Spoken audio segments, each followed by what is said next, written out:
Hey, what's up YouTube and friends? It's your boy Ken again, and we're out here to review another Nike running shoe, which is called the Infinity React. But before we do that, if you're not yet subscribed, please do subscribe and like the videos. So yeah, we're still doing it in 4K, bro.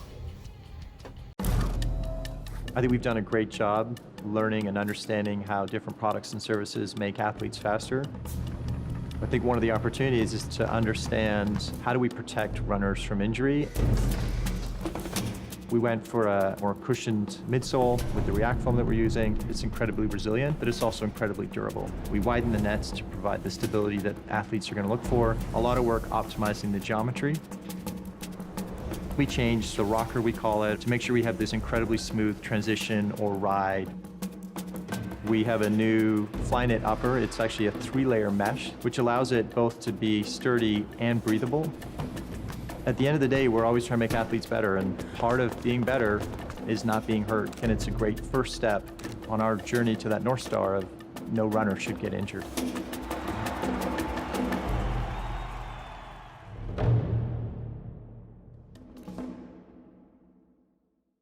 Alright, so we are out here to review another Nike running shoe, which is called the Infinity React. And I have it here in my hand. So yeah, this is the shoe that was just recently released by Nike for the first quarter of this year, 2020. So they made a bold statement on this shoe. They said that this will reduce any injuries to a runner. So that's really a bold statement. According to Nike, they did made a study on this shoe.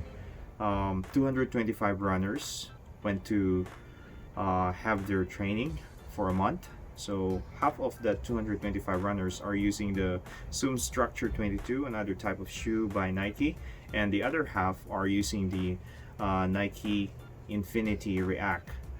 So for the result, the researchers said that half of those runners who use the Structure 22 type of shoe kind of had some injuries throughout their training. But the half of it using the Nike Infinity React, they never felt any sorts of pain on their foot, and they never had any type of injury. So yeah, that is all according to Nike, but again, it remains to be seen. So for me personally, I haven't really fully experienced this shoe yet, but I had a couple of runs, and one of the things that I immediately experienced is this poking rubber on the midfoot arc. So anyway, I'll talk about that later on, but let's talk about the build of this shoe, because this is really an upgraded shoe from the predecessor Epic React. So I'll show you some of the Epic Reacts that I have. I have the 1 and 2 actually.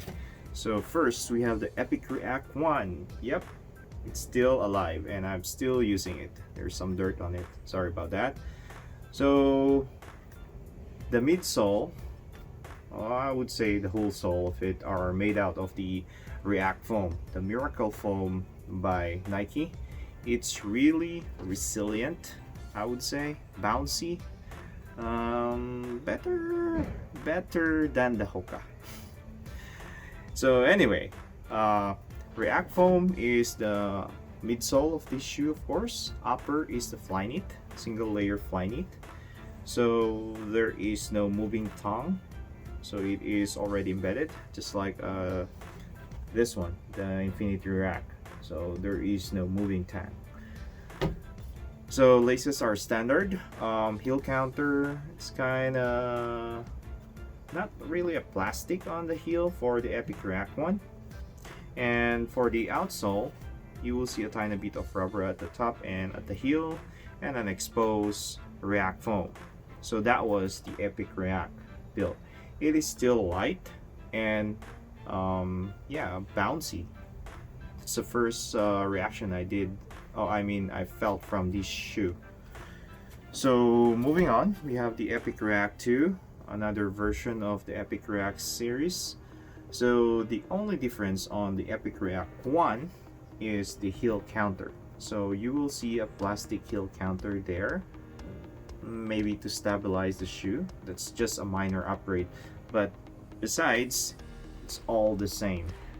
So single layered Flyknit. Midsole is the Epic React foam, and tiny bit of rubber, heel and top. So that was just the Epic React 2. So let's talk about this shoe, which is the Nike Infinity React.